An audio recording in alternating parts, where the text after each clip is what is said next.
Você acredita que Jesus nasceu de uma virgem? Fala, acredito. Você já escolheu o evangelho? Porque ou é Mateus ou é Lucas, não dá pra você ficar com os dois. Porque ou Jesus nasceu no ano 4, ou pelo menos no ano 3 talvez, ou você vai escolher o do ano 6 depois de Cristo. São 10 anos pelo menos de diferença. Já pensou se um dia você acordar e perceber que o mundo não precisa de um Deus para funcionar? Que o relâmpago não é castigo, é física. Que o nascimento não é milagre, é biologia. Que o universo não tem dono, mas tem lógica. Não tem Deus nenhum, né? Tudo criação humana, então cada um vai criando a sua versão de Deus. Eu também fiz isso. Quando eu fui analisar para eu virar ateu, eu falei, caraca, eu tô criando o meu próprio Deus, eu tô errado. Você fazia a sua adaptação eu ali, faço, né? Todo mundo, fazia, né? Todo mundo acaba fazendo isso. Bem-vindos à escuridão da consciência. Bem-vindos à luz da razão. Novo Testamento, esquece. Se você for pegar Novo Testamento, é para você ser pobre mesmo, você vender tudo que você tem. Ai de quem é rico. Até Jesus deixou claro lá, não passará. Exato. Né? Muito dificilmente vai entrar um rico no reino dos céus. Salve, salve, galera da rebelião ateísta. Hoje o corte é daqueles que faz a fé tremer nas bases e o pensamento ganhar asas. O professor Edson Toshio esteve no Dr. Cast e soltou verdades que ardem mais do que incenso aceso em templo de dúvida. Então já faz o ritual da razão. Se inscreve aqui no canal Rebelião Ateísta, ativa o sininho, comenta, compartilha e ajuda a espalhar o pensamento livre. Porque aqui a gente não evangeliza, a gente desperta. Sem mais delongas. Bora pro vídeo. Tem uma visão específica de quem que seria esse Messias, o que ele deveria fazer. Jesus não fez nada daquilo que deveria fazer. Então, para isso, ele não fez o que deveria ser feito. Ele deveria libertar Israel. Ele deveria ser como um chefe, um general, alguém que vai chegar lá e libertar Israel. Um rei, exato. Fez nada disso. Então, não tem como ele ser o Messias. Está totalmente errado. É uma coisa muito básica. O Messias é esse aqui. Aí vem um cara, eu sou o Messias, e não faz nada do que ele deveria saber o que era para ser feito. Está errado. Mas a interpretação, Deus não tinha revelado. Não, para. Não dá para cair nessa. O pessoal sabia qual que era o perfil. Se veio alguém dizendo totalmente o contrário, tá errado. Então não tem como, né? Você sustentar isso. É por isso que muitos judeus também, não tem como. Mas tem Jesus lá no Velho Testamento, em Isaías 53, no Salmos 22 e em outras passagens. Fala, não, cara. O pessoal pega e cria o personagem, pincelando versículos e criando o personagem Jesus para caber na narrativa. Então, pensa aí, na nossa realidade hoje, com tecnologia, com internet, celular, com acesso fácil à informação, podendo ver quantas vezes a gente quiser qualquer assunto e tudo bonitinho. Você se lembra, por exemplo, de algum ensinamento específico? Você se formou como dentista, certo? Sim, e também como engenheiro que você falou. Parabéns, exemplo. Então, você consegue lembrar de ensinamentos específicos, sei lá, do 6º semestre lá de odontologia, claramente, vários... Sim, consigo. Você conseguiria descrever detalhadamente, exatamente como o professor falou para você? Não, exatamente não. Então, mas... Difícil. Talvez alguma coisa pequena, simples, uma dica, mas um ensinamento muito maior, acho que eu não conseguiria repetir as palavras dele. É isso que você... Exato. Não, acho que não... Isso faz quanto tempo? Alguns anos, 10, 15, 20 anos. 10, 15 ou 20 anos, beleza. Então pensa, você tem uma ideia, mas você não tem acesso ao ensinamento completo. Sim, não vou ter. Se você for pegar algum cristão que de repente está assistindo a gente e que é frequentador, toda semana vai na igreja ver a missa ou algum culto. Pergunta para ele qual foi a ministração, quais foram os versículos, os ensinamentos dados há um mês atrás.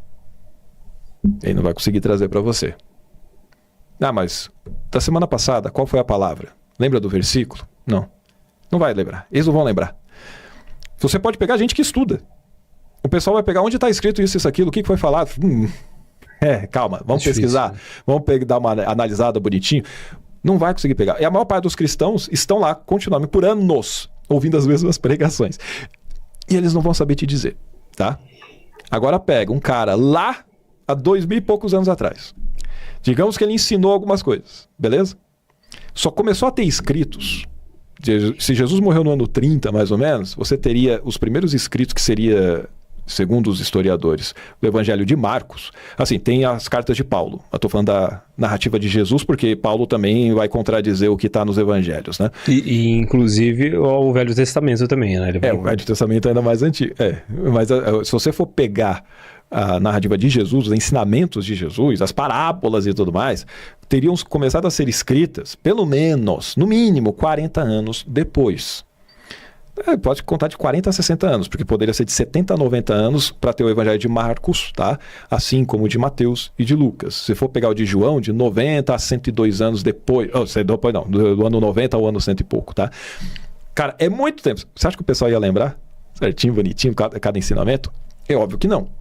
Não tem como. É aquela coisa, né? Quem conta um conto, aumenta um ponto, né? É o telefone sem fio, né? Cada hora... Pode ver, na própria brincadeira de telefone sem fio que a gente faz, já muda completamente. Acabou de falar a mensagem. Momentaneamente, no momento já vai mudando. Já mudando. Né? Agora imagina, pelo menos 40 anos depois. Então você fala, o pessoal criou o personagem. A partir desse personagem você tem o Evangelho de Marcos, que é o menor que tem. Uma vez escrito ele... Alguns anos depois vem vem um autor que escreveu Mateus, pega ele como base, o Marcos, e ele floreia com mais coisas. Tá? Aí ele inventa a ideia de que Jesus teria nascido de uma virgem e tal. E aí começa a pegar o que eu falei, ele pincela versículos específicos que não tem nada a ver com o contexto. E ele fala, bom, isso daqui bate com o que eu quero colocar. Então vou dizer que, por exemplo, o meu filho eu chamei do Egito. Tá, vou pegar essa profecia aqui, se não me engano, em Amós, vou pegar e jogar aqui. Como é que eu faço isso? Cara, eu vou falar que Jesus foi para o Egito para fugir de Herodes. Porque Herodes queria matar ele para não suceder, então ele mandou matar todas as crianças abaixo de 2 anos. Então vem um anjo, avisa José, vaza! Aí ele pega e vai e fica até Herodes morrer. Não aconteceu isso. Historicamente falando, não teve essa matança. Tá? Então já é um erro da Bíblia. Que bom que não teve isso, né? Porque assim, o Herodes era ruim mesmo. Sim, o pessoal registrava. E isso não tem registrado. Agora, que seria uma das maiores ruindades dele, né? Então, se registraram tanta coisa, por que não registrou isso? Registrar né? isso. E não, além disso, né? Você ia perguntar, peraí, ainda que tivesse acontecido, Deus conseguiu avisar José para fugir. Por que não avisou os outros? Por que não protegeu os outros? Dane-se as crianças, morram todas. O que importa é que o meu filhinho seja salvo. Caramba, né? Deus podre mesmo. Mas beleza. Aí você vem Lucas depois. Aí Lucas pega Mateus, vem Marcos, sabe-se lá que outras fontes. Aí ele pega e cria outra narrativa. E aí ele já muda. Ele, vou colocar Jesus como nascido de uma virgem também. Só que eu vou colocar ele nascendo 10 anos depois do que está lá em Mateus. Então assim, Mateus, Jesus teria nascido um pouco antes do ano 4 a.C., que foi o ano que Herodes o Grande morreu. Isso registrado pela história. Então Jesus nasceu antes dele, porque antes de Cristo, né? O pessoal coloca o calendário, caceta, né? Nem que isso ele nasceu antes dele mesmo, né? Até isso, porque tem gente que gosta de falar, como é que o calendário antes de Cristo, depois de Cristo, prova que Jesus existiu. Mas não tem uma outra situação que os calendários sempre estão mudando e de repente essas contas foram equivocadas? O cara que fez era monge, frade, era um monge que ele fez... Lá pro século VI, cara. Foi bem depois que ele resolveu criar esse calendário. E ele fez cálculos errados mesmo. Então, aí ficou. E aí ficou, não teve como. Mas você vai ver em outras regiões que não seguem esse calendário, né? O gregoriano, né? Não vão seguir esse calendário. E aí que Jesus vai fazer aniversário, acho que é em janeiro ou fevereiro, não lembro agora a data, ele faz depois. Porque tem esse período aí diferente dependendo do calendário. Tem que decidir, né? Quando que Jesus nasceu. Mas não é só isso. Eu digo de Mateus, seria do ano 4. Ok. Quando você pega Lucas, ele fala que nasceu de uma virgem e tal, só que foi no censo de Quirino. O censo de Quirino aconteceu. Isso aí tem registro histórico. Não do jeito que ele fala. Lá em Lucas, ele diz que o censo de Quirino exigia que o pessoal ia para a cidade natal que envolve dos parentes. Então, de séculos atrás, que seria de Davi, cidade de Belém, o José, que séculos depois nasceu, meu parente é lá de Belém, vou ter que ir até lá. Quem é que faz um censo na cidade e tem que fazer a pessoa ir para outra cidade para contar lá? Não faz sentido, né? O censo perderia o sentido disso daí. Mas ele cria essa narrativa para jogar ele lá para dizer que é de Belém, para dizer que é de Judá, para dizer que é filho, né, da descendência de Davi. Aí ele faria lá. O que também não faz sentido, porque não é José que é o pai dele. Seria God, né? Que veio lá, pegou Maria de jeito e tal. Mas assim, porque tá escrito lá que a sombra do Senhor pousaria sobre a Maria e ela ficaria grávida. Não dá para ter sombra sem corpo físico. certo? Certo. Então, Deus se manifestou. Segundo a nossa física, sim. Então, não teria como ter sombra sem corpo. Então, Deus pelo menos se manifestou ali e foi pra cima dela. Aí, engravidou e tudo bem depois. José, não, fica tranquilo que é meu. É simples assim, né? Aí, é o primeiro corno lá da história. Mas o primeiro? Não, do Novo Testamento. Sim. Do Novo, do né? Novo Testamento Registrado, né? E tá de boa, porque Deus pode, lembra? Deus pode. Eu vou falar com algum cristão assim, a filha ou a mulher aparece grávida lá, fala assim, não, mas foi Deus. Deixa quieto, é igual o Boto, né? Boto Rosa. Boto Rosa do Pantanal. É a mesma coisa. É filho do Boto, né? Engravida e vaza, né? Deus é a mesma coisa. Pegou, engravidou, cuida aí, fui, tchau. Agora, isso aí aconteceu, que não foi por volta do ano 6º depois de Cristo, o censo de Quirino. Aí eu brinco, né? Você acredita que Jesus nasceu de uma virgem? Fala, acredito. Você já escolheu o evangelho? Porque ou é Mateus ou é Lucas, não dá pra você ficar com os dois. Porque ou Jesus nasceu no ano 4, ou pelo menos no ano 3, talvez, ou você vai escolher o do ano 6 depois de Cristo. São 10 anos, pelo menos, de diferença. Cara, 10 anos. É tempo pra caceta. Não dá pra você pegar e falar, não, eu vou escolher os dois porque não tem contradição.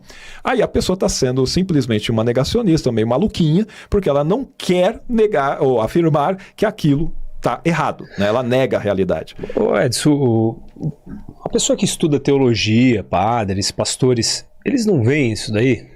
Veem tudo, sabem tudo isso. Eles sabem. Isso aí é o básico do que a pessoa for pegar e estudar sobre não só teologia, os textos bíblicos, história, tudo belezinha. Mas isso não é passado, por exemplo, nos cultos? Nem a pau. Até dependendo do seminário, eles vão falar para você não falar mesmo. Porque isso abalaria a fé deles, não estariam preparados e tal. Então o pessoal pega e não comenta. E que, por exemplo, o que você acha, ou de repente, o que você sabe que é falado, comentado dentro, por exemplo, do Vaticano, das instâncias católicas, e o que é falado dentro da teologia, do universo acadêmico? Você acha que é comentado que foi um erro de transcrição, um erro do que eles comentam para continuar? Porque assim, vamos falar do católico. Eu não acho que, por exemplo, os bispos, arcebispos e papas não vai chegar assim, pessoal, vamos mentir isso daqui, né? Eu acho que eles usam um outro argumento para passar para os padres passarem para os fiéis, né? Então, que argumento você acha que é usado? Eles vão normalmente pegar e falar, não é para levar a Bíblia de forma literal. Quem faz isso, o sola escritura, que seriam os protestantes. Então, existe essa rixa, esse racha que tem com a Igreja Católica, tanto que um ficava matando o outro, né? Então o pessoal teve que dar um basta nisso daí, por sabe-se lá quantos anos um ficava matando o outro, protestante e católico. E por quê? Quem leva literal é protestante. O católico, ele não pega só a Bíblia. Ele vai ter a tradição e ele vai ter a voz do Papa. Se esses últimos dois falarem algo que vá contra a Bíblia, então para eles tá bom. Então, basicamente, o que eles vão comentar é isso. Não, a tradição interpreta como? Aí entra aí o lance de interpretação. Entendi. Tem esse texto. Não, mas calma. Isso não significa isso. Tá chamando a gente de burro, entendeu? Você tá lendo, tá escrito aquela atrocidade, aquela idiotice, e aí fala, não, mas não é isso, não. Isso aí tem uma explicação. É o que a gente chamaria de um malabarismo teológico. O xadrez 4D ali, né? Que o pessoal tá falando. Mas no protestantismo? Você tá falando que o protestantismo é literal. E se ele é literal, ele não tem esse conflito? Tem, aí é que tá. Aí tem, dependendo da linha... porque tem várias linhas de protestantismo, né? Atualmente tem mais de 50 mil denominações cristãs. Caraca, né? Vocês já buscam mais de 50 mil. Então, é muita gente pensando diferente de um texto que deveria ser de God, falando uma coisa só, né? Mas não é. Isso prova também, mais uma vez, que não tem Deus nenhum, né? Tudo criação humana, então cada um vai criando a sua versão de Deus. Eu também fiz isso. Quando eu fui analisar para eu virar ateu, eu falei, caraca, eu tô criando o meu próprio Deus, eu tô errado. Você fazia a sua adaptação ali, faço, né? Todo mundo, fazia, né? Todo mundo acaba fazendo isso. Na verdade, todo mundo que se diz cristão, ele adapta o cristianismo para ele, para a família dele, pro jeito que ele pensa, né? Exato, para ele se sentir confortável, sem se sentir culpado e tudo mais. Para mim tá bom assim, acho que faz sentido e beleza. Vai divergir de tudo que tá escrito? Vai. Mas eu não vou seguir por isso, porque na minha tradição católica, que você estava falando, na tradição me ensinaram isso. Se eu não sei responder, eu vou ver o que a tradição disse, dane-se o que está escrito. Eu vou ver o que a tradição disse sobre esse texto, como é que eles interpretaram. E aí eu vou seguir o que eles disseram. Aí tem todo um malabarismo, como eu disse, dentro da Igreja Católica para justificar essas coisas.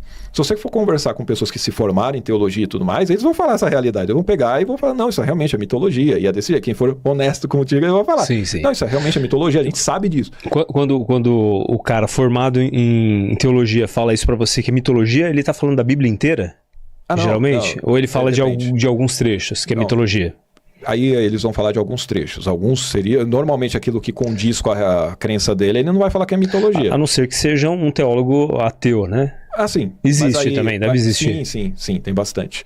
E, por exemplo, tem bastante, eu acho que tem, tem alguns que eu conheço. Mas é meio contraditório, né? O cara é ateu e ele... Por que ele faria um curso superior em teologia se ele não acredita, né?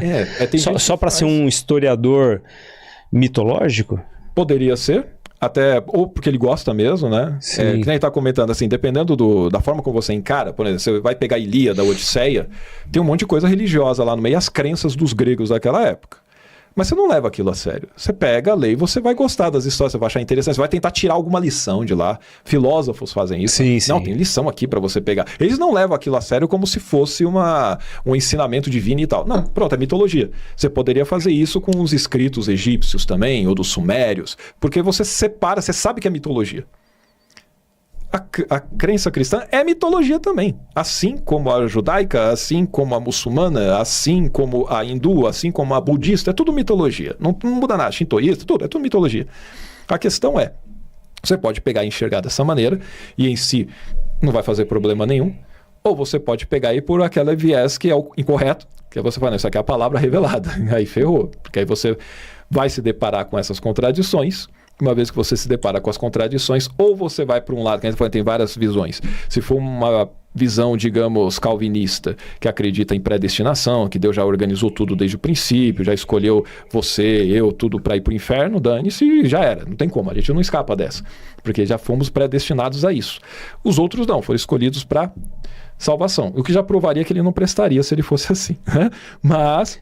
Porque aí não existiria o livre-arbítrio, né? Não existiria o livre-arbítrio e não seria bom coisa nenhuma. Ele criou alguém para sofrer eternamente. Já tinha o roteiro estava escrito, né? Sim. Ele é um roteirista, na verdade, né? E essas pessoas, para elas, tá tudo bem Deus fazer isso tudo e matar e o pessoal se lascar dando isso. Já estava programado, eu já sabia. Eles sabem que vai, eles vão falar assim, Deus é soberano. Não tem problema. Eu confio em Deus e está tudo bem. Eles vão justificar todas as atrocidades. Não, Deus, tudo bem. Ele sabe o que faz. Quem sou eu para questionar Deus, né? Quem sou eu? Não sou doido? E para ele está de boa. Assim como para o católico está de boa ele chegar e dar uma mapeada, dar uma maquiada e chegar e dar alguma desculpa sobre o texto ou que é uma outra interpretação, uma visão diferente. A gente não segue isso daqui porque na nossa tradição nós pensamos diferentes, então não vale só o que está na Bíblia, vale a tradição católica, entendeu? Porque a tradição teria vindo antes da Bíblia escrita. O pessoal já era crente antes de ter a Bíblia. Então o que vale é a tradição. Pegou a ideia? Então a tradição teria mais peso. Essa é uma forma de escapar. Contraditória. É contraditória, porque depois aquilo que vale para eles vão para a Bíblia. Entendo. Exemplo, aquilo que eu comento, a pessoa vai chegar e vai pegar esses textos que eu trouxe que eu falo que Jesus não presta. Por exemplo, se você ler o livro de Apocalipse, é Jesus matando todo mundo, tá? É ele, Jesus ou Deus? Os dois. E Jesus ainda vendo o cavalo branco lá com a espada mesmo e mandando ver. Fora as pragas, toda a destruição que ele faz para as pessoas que não porque no Apocalipse é de trás para frente, na verdade, né? Como assim? O Apocalipse o Apocalipse, Jesus está de volta. Ele vai voltar para, digamos, arruinar com a galera que não acreditou nele, fazer a vingança dele, e aí ele institui o reino para que depois tenha o julgamento final. Essa é a ideia. Lógico que é escrito ali para o pessoal daquela época, para 7 igrejas da Ásia, bem endereçado para as 7 igrejas da Ásia, não era para o mundo inteiro, porque o povo acreditava naquele período que ia acontecer aquilo. Né? E até fala assim, eis que logo venho, eis que estou à porta e bato, venho sem demora. Não vem não. Porque era para trazer o medo e o pânico para todas as gerações, né? Na verdade, para aquela geração. Tanto que Jesus, ele até comenta num dos evangelhos, Mateus 24, 34, se eu não estiver enganado, mas está lá no Mateus 24. Aí você vai pegar, tem Marcos também, ele comenta aqui, não passará esta geração. Esta geração, sem que tudo isso aconteça. Tudo isso o quê? Aí você pega todo o contexto. Ele está falando do final dos tempos e da volta dele. Para, inclusive, fazer o julgamento e entregar, recompensar cada um segundo as suas obras. Seria o julgamento final. Então ele fala de toda a tribulação, de toda a desgraça que aconteceria na volta dele. E aí ele fala, em verdade vos digo que não passará esta geração sem que tudo isso aconteça. Imagina você naquela geração falando, nossa, velho, ferrou. E aí tem gente que vai falar, não, mas... não é esta geração, a geração pode ser qualquer outra coisa, pode ser a nossa geração agora. Se você ler de esta geração, você vai falar, nossa, essa geração é minha. Não. Pensa no cara escrevendo para aquele período, para aquele povo. Ele está falando com os apóstolos, inclusive. E ele também fala o seguinte, em verdade vos digo que alguns há dos que aqui estão que não provarão a morte até que vejam vir o Filho de Deus, o Filho do Homem vindo no seu reino com seus anjos. Então fala, tem gente aqui que não vai morrer. Que loucura. Ele fala bem claro isso daí. Ele fala no plural, né? Porque tem gente que vai falar, não, mas João viu o Apocalipse. O Apocalipse é o fim, ele escreveu, e João já estava velhinho, lá no ano 90 ou 100, sei lá. Então ele pegou e escreveu. Então ele viu.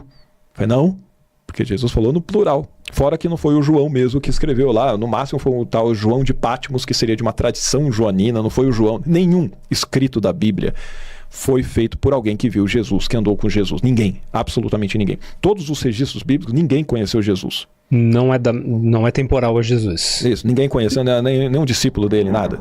É tudo história inventada, porque vai história inventada, ouviram alguma coisa, pode ter, que nem eu falei do Jesus, filho de Ananias. Alguém pegou, fez umas doideiras lá, mano, beleza, história interessante. Imagina isso aí se espalhando. E aí o pessoal, não, esse cara pregava tal coisa e não sei o quê. Nossa, realmente vai acontecer. Nosso templo caiu, ferrou, velho. É o final dos tempos. Deus vai vir aqui, vai vingar a gente, vai fazer o quê? Mano, e aí cada um com a sua visão, pensando nesse Jesus, se alguém pregou sobre esse tipo de salvação e que ele ia voltar, o pessoal vai criando essas narrativas. Cada um tem uma visão diferente. Essa daí vingou. Nessa daí que vingou, aí o pessoal depois começa a escrever, que nem eu falei, aí vem Marcos, aí depois vem Mateus, aí depois vem Lucas, aí cada um vai acrescentando coisas diferentes, ensinamentos distintos, e vai colocando mais contradições nos textos. E na parte principal, inclusive, que seria da morte e da ressurreição dele. Cada um conta diferente. Qual que é a diferença da... Por exemplo, se você for pegar na morte de Jesus, o pessoal estaria ali vendo os seus últimos momentos, né? Então, o que será que Jesus falou antes de morrer? Depende. Depende do evangelho. Porque tem um que vai falar o seguinte, que é Eli, Eli, lama sabachthani. Ou seja, Deus meu, por que me desamparaste? Ele citando o Salmo 22 ali. Aí você fala, ele citou isso daqui, morreu. Deus meu, por que me desamparaste? Morreu. Tá. Não, mas um outro evangelista fala diferente. Quer dizer, nesse ponto aí, ele estava duvidando do próprio pai, né? Exato. Olha só. Porque se já estava tudo predestinado, que ele, inclusive, ele ia morrer... Por que ele está falando que ele foi desamparado, né? E ele ainda pede para não passar por aquilo, né? Tem registro no Evangelho, não lembro agora qual dele, mas tem um registro onde ele pega e vai orar, vai com Pedro, João e Tiago, pelo menos ali, e chega lá no monte, vamos orar. Fiquem aqui enquanto vigiem, ele fala, vigiem enquanto eu vou orar. Ele se afasta. Aí ele fala assim, Pai, se possível, passa de mim este cálice, mas que não seja feita a minha vontade, mas a tua. Aí diz que ele fica um tempo ali orando, falando essas palavras. Aí ele volta e vê os apóstolos dormindo. Ele fala, mas vocês não conseguiram vigiar comigo nem 1 hora? Então ele ficou pelo menos 1 hora falando ali as mesmas coisas. Aí pegou e voltou repetindo as mesmas palavras. Diz até que ele começou a suar gotas de sangue. Porque ele estava sofrendo, sabendo que ele iria passar por aquilo, certo? Então ele não queria passar por aquilo. Eu vou. Não, ele chegou lá e fala... Bom, dá um jeito aí, vê se é possível, né? Mas que seja feita a tua vontade, beleza. Aí ele volta, e os apóstolos de novo dormiam. Fala, mas de novo, fica difícil assim. Ele dá bronca neles. E isso mostra que Jesus, o personagem ali, era um hipócrita. Por quê? Porque ele pegava e ensinava lá, você vai pegar em Mateus, por exemplo, e dizendo, quando você orar, não use de vãs repetições. Porque quem faz isso são os gentios, né? Os gentios dos outros, pessoas de outros povos, que eles acham que vão ficar falando ali e que eles vão ser ouvidos. Não, vocês não têm que fazer isso. Quando você for orar, vai lá, no seu quarto, se fecha lá, ora em secreto, teu pai em secreto vai te recompensar e tal, mas não é para você orar usando vãs repetições. Só que quando ele tá no aperto lá, ele vai orar, ele faz o quê? Deus meu, Deus meu. Ele vai falar assim, Pai, se possível, passa de mim esse cálice, mas que não seja feita a tua vontade, né? Não seja feita a minha vontade, mas sim a tua.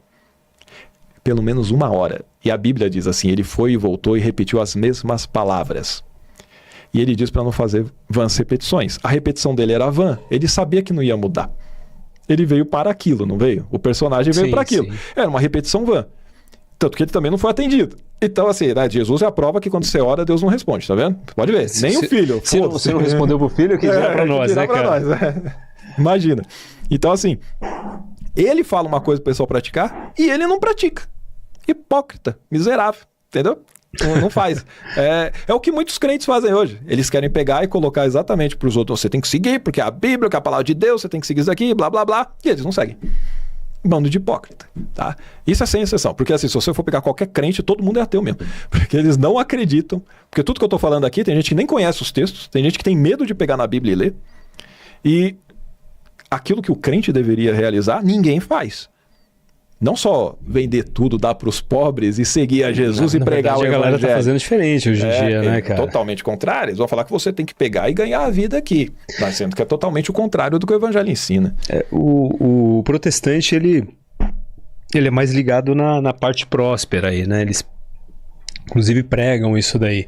Porque dá dinheiro para quem prega, né? Mas tem isso na Bíblia também, dessa parte próspera ou não? Não, no Novo Testamento, esquece. Se você for pegar Novo Testamento, é para você ser pobre mesmo, você vender tudo que você tem. Ai de quem é rico. Até Jesus deixou claro lá, não passará. Exato. Né? Muito dificilmente vai entrar um rico no reino dos céus. Mas no Velho Testamento tem. Ele teria, se você pensar no sentido de que o pessoal gosta de usar a história de Salomão, que ele pediu sabedoria, então Deus o enriqueceu, porque ele não ficou pedindo riqueza, ao invés disso, então Deus pegou e abençoou. Sim. Então vai pegar e dizer que um reino próspero é importante, blá, blá, blá. E você vai ter passagens específicas, ou de Davi, ou de outros senhores. Normalmente é reino. Então por isso que tem gente que gosta, vai pegar, vamos governar, vamos não sei o quê, vamos reinar, né? O pessoal esquece, deixa pra lá o Novo Testamento. Na hora que é pra você confrontar com alguma coisa do Velho Testamento, isso aí é a velha aliança. Isso aí não serve pra nós. Agora pega o Novo Testamento e fala, Jesus falou pra você fazer isso aqui. Fala, não é desse jeito, eu não entendo desse jeito. Tá? E exatamente por isso o pessoal vai, de alguma maneira, tentar maquiar esses textos que vão dizer que você tem que ser pobre. É bem-aventurados os pobres, porque deles é o reino dos céus. Beleza? É isso aí que está escrito, inclusive. E no Antigo Testamento, você teria uma margem para, por exemplo, viva a sua vida bem com a sua mulher, com a sua esposa e tal, goza a sua vida, porque você só tem isso aqui mesmo, e depois pro túmulo lá onde você vai, não vai ter mais nada, né? Não vai ter nenhuma obra depois que você morrer. Isso está em Eclesiastes, cara, que é no Antigo Testamento, mostrando que quando foi escrito isso, e pelas últimas pesquisas, segundo século, provavelmente, antes de Cristo, então, você tem uma visão judaica ali que algumas pessoas, pelo menos, não acreditavam em uma vida após morte. Ele incentiva mesmo, você tem que... A sua porção na vida, que Deus te deu, é viver aqui bem. Então, assim, viva bem, usufrua e tudo mais, porque depois, cara, passou, já era, cara. Então, aí ele teria, de alguma forma, uma justificativa para você pegar e falar, vamos viver da melhor maneira possível, vamos conquistar o máximo que puder e tal, porque só tem essa vida, depois isso já era. Entendeu? Só que aí depois, também com toda a influência que os judeus têm de outras religiões, tanto da Babilônia quanto do próprio persa, né? Que seria o zoroastrismo. Zoroastrismo, né? Aí vai tendo aquela miscigenação, né? Aquela mistura. O arranjo ali. Tem o arranjo. E depois daqueles 400 anos, que é o período intertestamentário, você tem o Antigo Testamento e o Novo. Tem período de 400 anos que alguns gostam de dizer que foi o silêncio de Deus. Quando eu era crente, tem algumas bíblias que você pegava lá o Velho e o Novo Testamento e tinham 4 páginas em branco entre eles. Cada uma representava 100 anos. Aqui Deus ficou silencioso. Eu falei, por que Deus ficou silencioso aqui, né? Estranho. Mas não ficou, assim, esse período não foi silencioso em obras. Tem registros de Macabeus, por exemplo, e de outros que estavam acontecendo lá na época, que o pessoal não considera como inspirado. Na Bíblia Católica, como você falou, vai estar ali 7 livros a mais que estarão no Antigo Testamento. E na Etíope mais ainda, né? Tem outros mais. E sempre do Antigo Testamento. Tá? No Novo Testamento mantém os 27. E isso aí não muda. Mas o que muda é no Antigo Testamento. Então, até quando Paulo diz que as Escrituras são inspiradas por Deus, ele está se referindo a essas Escrituras do Antigo. Eles não chamavam de Antigo Testamento, mas seriam essas escrituras que teriam sido traduzidas para o grego, na época ali do reinado de Alexandre e tal, do século III até o I antes de Cristo, que virou a Septuaginta. Né? Então, entre esse período aí, virou a Septuaginta. E tinha esses textos aí, que o pessoal considera não inspirado. Isso aí não é de Deus, não. Mas naquela época, né, Paulo, por exemplo, se Jesus ali teve esse Jesus histórico e tal, ele teve acesso, era essa Bíblia aí, entende? Então era que ele usava. E aí o pessoal, não, mas isso aí não é de Deus, não. Isso aí não serve, vamos ficar com outras.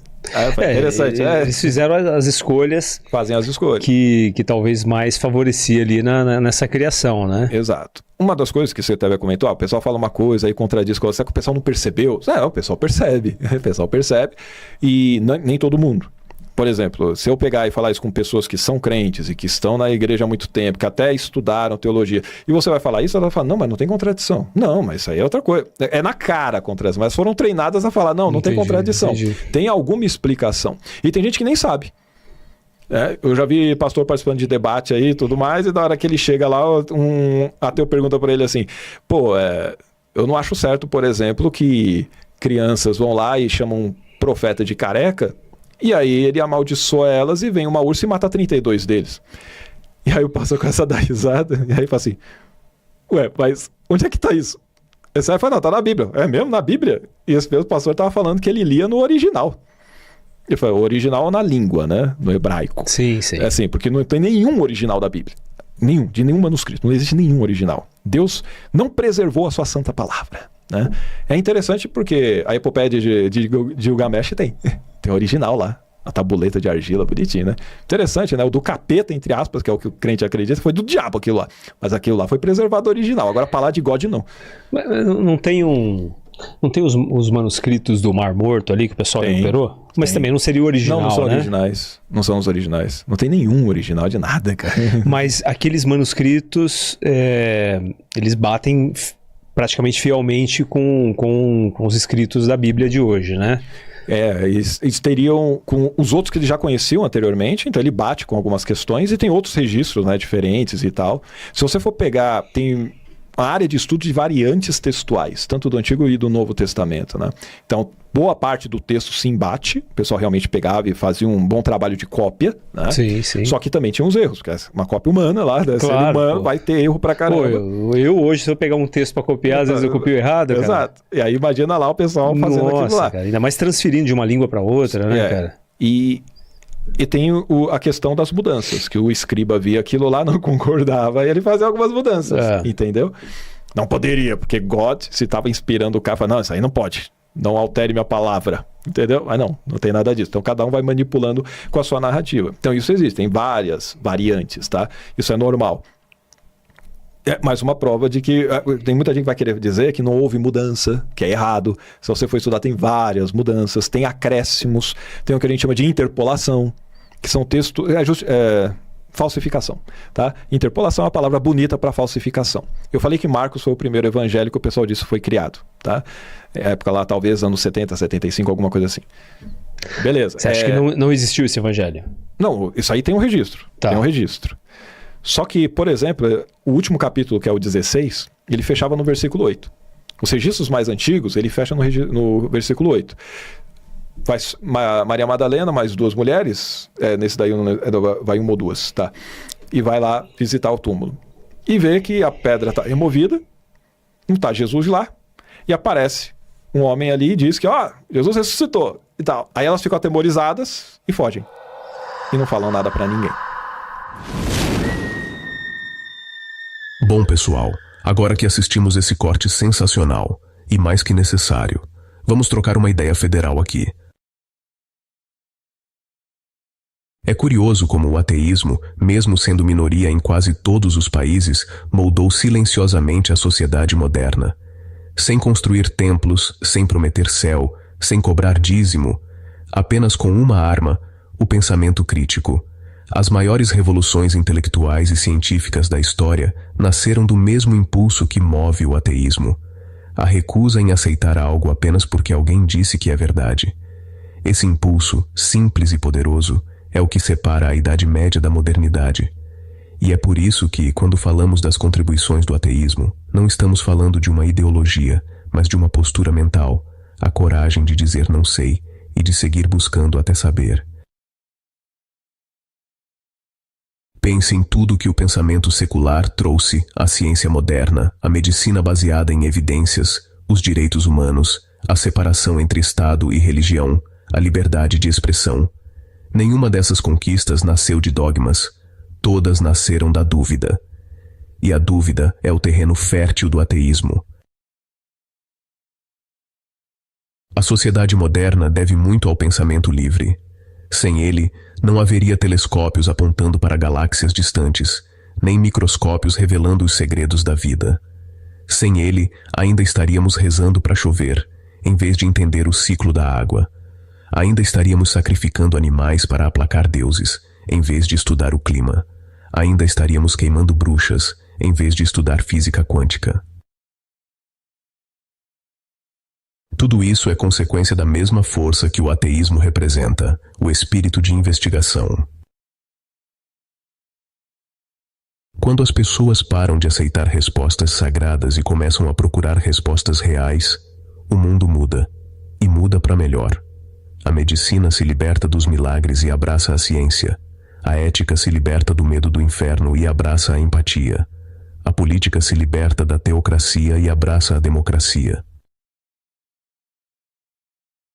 Essas são as contribuições invisíveis do ateísmo, aquelas que não vêm com hinos nem símbolos, mas que moldam cada liberdade que você tem hoje. Mas há outro lado, mais sutil e igualmente importante. O ateísmo ensina responsabilidade.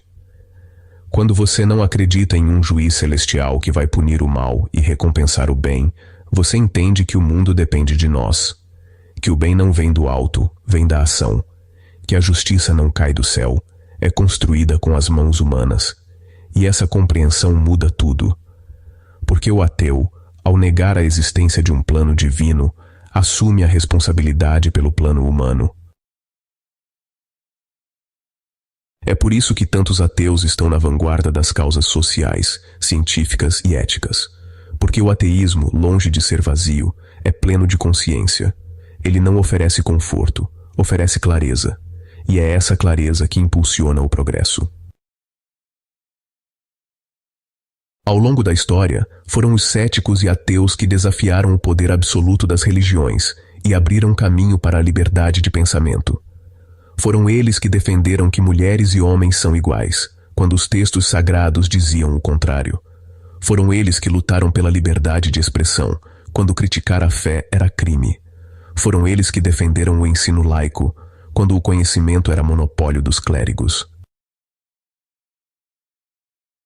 Sem o pensamento ateísta, o mundo moderno simplesmente não existiria. E, no entanto, ironicamente, ele continua sendo tratado como ameaça. Talvez porque o ateísmo não promete recompensas, não oferece salvação. O que ele oferece é algo mais difícil e mais honesto, a responsabilidade de pensar e agir sem muletas. E isso assusta, porque pensar é perigoso. Pensar é desafiar a autoridade, é olhar o mundo sem os óculos da fé e perceber que a realidade é muito maior e muito mais estranha do que qualquer livro sagrado jamais descreveu. Mas é esse perigo que move a civilização. O ateísmo é a faísca que mantém acesa a chama da dúvida. E a dúvida é o combustível da descoberta. Sem ela, a humanidade estagna. Com ela, a humanidade evolui. É por isso que precisamos de mais ateus falando, aparecendo, debatendo, ensinando. E não para impor descrença, mas para lembrar que pensar é uma escolha. E que cada escolha racional é uma pequena revolução contra a ignorância. Quando você assiste a um corte como esse, com o professor Edson Toshio no Dr. Cast, você não está apenas assistindo um bate-papo, você está vendo a filosofia em ação, você está vendo o livre pensamento se manifestar em tempo real. E isso é ouro puro num mundo que insiste em repetir dogmas como mantras. Por isso compartilhe. Não por militância, mas por consciência. Porque divulgar o raciocínio é espalhar liberdade. E cada pessoa que se permite pensar fora do altar está um passo mais perto da verdade, qualquer que ela seja. A contribuição do ateísmo para a sociedade moderna é essa: lembrar a humanidade de que não precisa de céu para fazer o bem, nem de inferno para evitar o mal. Basta olhar ao redor, entender as consequências das ações e agir com empatia. A moralidade não vem de mandamentos, vem de convivência. A verdade não vem da fé, vem da busca. E enquanto houver quem busque, haverá esperança. Não esperança em milagres, mas esperança na capacidade humana de construir, compreender e mudar. Essa é a revolução silenciosa do ateísmo, a que transforma o medo em curiosidade e a submissão em pensamento. Esse foi mais um corte do DrCast com o professor Edson Toshio, aqui na Rebelião Ateísta. Se você acredita que o mundo precisa de menos fé cega e mais mente aberta, se inscreve no canal, deixa o like, compartilha esse vídeo e ajuda a espalhar a revolução da razão. Porque pensar de verdade, é o único culto que vale a pena.